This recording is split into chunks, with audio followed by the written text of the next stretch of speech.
2020 সালের জানুয়ারি মাস, ইরাকের মার্কিন সামরিক ঘাঁটি আয়ন আল আসাদ এয়ারবেস। রাত তখন গভীর। হঠাৎ আকাশ থেকে নেমে এলো আগুনের বৃষ্টি।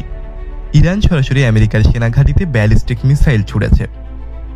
বিশ্বের একমাত্র সুপার পাওয়ারকে সরাসরি আঘাত। কিন্তু প্রশ্ন হলো, এই সাহস কোথা থেকে পেল ইরান? কোন বাহিনী এই হামলা চালালো? কিভাবে একটা স্যাংসেশন দেশ, যার ইকোনমি ভেঙে পড়া, এত ভয়ঙ্কর সামরিক শক্তি তৈরি করলো?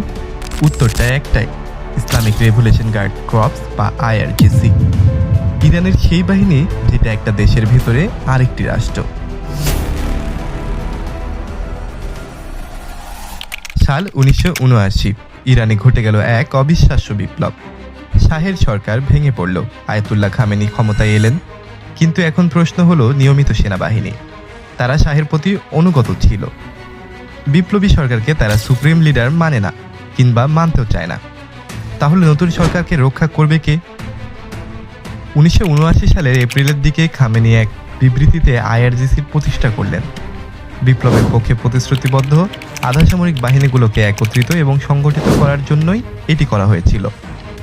নিয়মিত সশস্ত্র বাহিনীর বাইরে এবং তার প্রতিবারী হিসেবে আইআরজিসি হলো সামরিক সুপ্রিম লিডারের অধীনে। এটা শুধু একটা সেনাবাহিনী না, এটাকে তখন বলা হতে লাগলো জনগণের বাহিনী, বিপ্লবকে টিকিয়ে রাখার জন্য সৈনিক। তাদের লক্ষ্য ছিল বিদেশি হস্তক্ষেপ ঠেকানো, ভেতর থেকে অভ্যুত্থান ঠেকানো আর বিপ্লবের আদর্শ রক্ষা করা। ইরাকের সাদ্দাম হোসেন আক্রমণ করলেন ইরানকে। তখন ইরানের নিয়মিত সেনাবাহিনী অনেকটাই ভেঙে পড়েছে। অভিজ্ঞ অফিসারদেরকে ফাঁসি দেওয়া হয়েছে, অনেককে বিতাড়িত করা হয়েছে দেশ থেকে। এই যুদ্ধে আইআরজিসি আসলে জন্ম নিয়েছিল। তরুণ ইরানি পুরুষদের জন্য আইআরজিসি হয়ে উঠল আকর্ষণের কেন্দ্র। বেতন ভালো আর সামাজিক উন্নতির সুযোগও রয়েছে। ফলে সেরা মেধাবীরা আসতে থাকলো এই বাহিনীতে। 1980 সালে ইরানের সামরিক বাজেটের মাত্র 7.3% পেত আইআরজিসি। 1982 সালে এটা হয়ে উঠল 20%, আর 1987 সালে যুদ্ধের শেষের দিকে প্রায় অর্ধেক সামরিক বাজেটই চলে গেল আইআরজিসির হাতে। 1985 সালে খামেনি সরকারের নির্দেশে আইআরজিসিকে নিজস্ব আর্মি, নেভি এবং এয়ারফোর্স ইউনিট গঠনের দায়িত্ব দেওয়া হলো। 8 বছরের যুদ্ধ শেষে আইআরজিসি আর শুধু মিলিশিয়া বাহিনী না, এটা এখন পূর্ণাঙ্গ সামরিক বাহিনী, যুদ্ধ পরীক্ষিত এবং রাজনৈতিকভাবে অপ্রতিরোধ্য। ইরানের কাছে আধুনিক যুদ্ধ বিমান নেই। স্যাংশনের কারণে পশ্চিমা অস্ত্র পাওয়া এখন আর যায় না। তাহলে শক্তির ভারসাম্য কিভাবে থাকবে? উত্তরটি হলো মিসাইল। 1984 সালে ইরান প্রথম ব্যালিস্টিক মিসাইল পেল লিবিয়া থেকে, সোভিয়েতের স্কুড বি। এরপর উত্তর কোরিয়া এবং চীনের কাছ থেকে পরে আরও কেনা হয়েছিল। এরপর শুরু হলো রিভার্স ইঞ্জিনিয়ারিং। 90-এর দশকে ইরানি স্কুডস প্রযুক্তি বিশ্লেষণ করে নিজেরাই তৈরি করলো শাহেদ 1 এবং শাহেদ 2। তারপর এলো গেম চেঞ্জার শাহেদ 3। উত্তর কোরিয়ার নোডং মিসাইলের আদলে তৈরি, যা 1998 সালে প্রথম পরীক্ষা হলো, যার রেঞ্জ ছিল 1300 কিলোমিটার। এবং এখানে ইরান থামেনি। 2000-এর দশকে এলো ফাতে 110 solid fuel missile. Mobile launcher থেকে যে কোনো জায়গা থেকে দাগা যেত।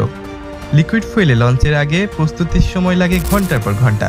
সলিড ফুয়েল মানে মিনিটেই উড়ে যেতে পারে। 2023 সালে ইরান উন্মোচন করলো ফাতে, যেটিকে তারা হাইপারসোনিক বলে। বিশেষজ্ঞরা পুরোপুরি একমত না হলেও স্বীকার করেছে এটি টার্মিনাল ফেজে ম্যানুভার করতে পারে। মিসাইল ডিফেন্স সিস্টেমকে ফাঁকি দেওয়া এটা আরও কঠিন করে। 2022 সালে মার্কিন সেন্ট্রাল কমান্ডারের জেনারেল বলেছিলেন ইরানের কাছে 3000-এরও বেশি ব্যালিস্টিক মিসাইল মজুদ রয়েছে। শুধু মিসাইল দিয়ে আইআরজিসি থামেনি, তারা তৈরি করলো এক অদৃশ্য সাম্রাজ্য। আইআরজিসির ভিতরে আছে কোয়াড ফোর্স, বাইরে অপারেশন চালানোর জন্য এলিট বিভাগ। এই কোয়াড ফোর্স ইরাক, লেবানন, ফিলিস্তিন অঞ্চল, সিরিয়া, ইয়েমেনের সশস্ত্র গ্রুপদের প্রশিক্ষণ, অর্থ এবং অস্ত্র দিয়ে সমর্থন করে। এই নেটওয়ার্কের নাম অ্যাক্সিস অফ রেজিস্ট্যান্স। লেবাননের হিজবুল্লাহ আইআরজিসির সবথেকে পুরনো প্রক্সি। ইয়েমেনের হুতিস, যারা সৌদি আরবকে মিসাইল ছুড়েছে। ইরাকের শিয়া মিলিশিয়া, আমেরিকার ঘাঁটিতে যারা চ্যালেঞ্জ করে আসছে। এমনকি এই প্রক্সিগুলোর হাতে পৌঁছে গেছে ফাতে পরিবারের মিসাইল। একটা দেশ নিজে না লড়ে শত্রুকে ব্যস্ত রাখতে পারছে। এটাই এস্টিমেটিক ওয়ারফেস। এটাই আইআরজিসির আসল কৌশল। আইআরজিসি শুধু যুদ্ধ করে না, তারা ব্যবসা করে, রাজনীতি করে, এমনকি রাষ্ট্রও চালায়।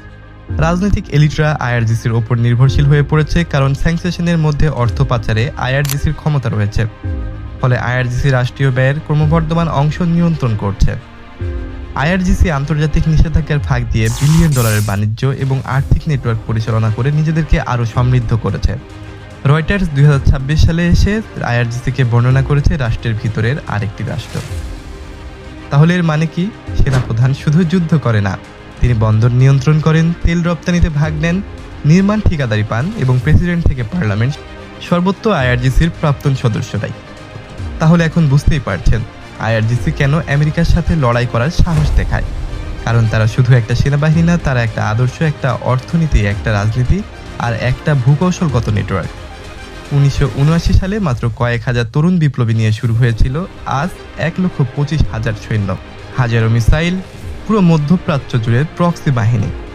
ইরান হয়তো আমেরিকার মতো ধরি না, কিন্তু আইআরজিসি তৈরি করেছে এমন একটা শক্তি যা উপেক্ষা করা যায় না। আজকের ভিডিও এখানেই শেষ করছি। এই বিশ্লেষণ যদি কাজের মনে হয় লাইক, শেয়ার এবং চ্যানেলটা সাবস্ক্রাইব করুন। কমেন্টে জানান আইআরজিসির ভবিষ্যৎ কি হবে বলে আপনি মনে করেন। দেখা হবে পরের ভিডিওতে, ততক্ষণ ভালো থাকবেন, সুস্থ থাকবেন। আল্লাহ হাফেজ।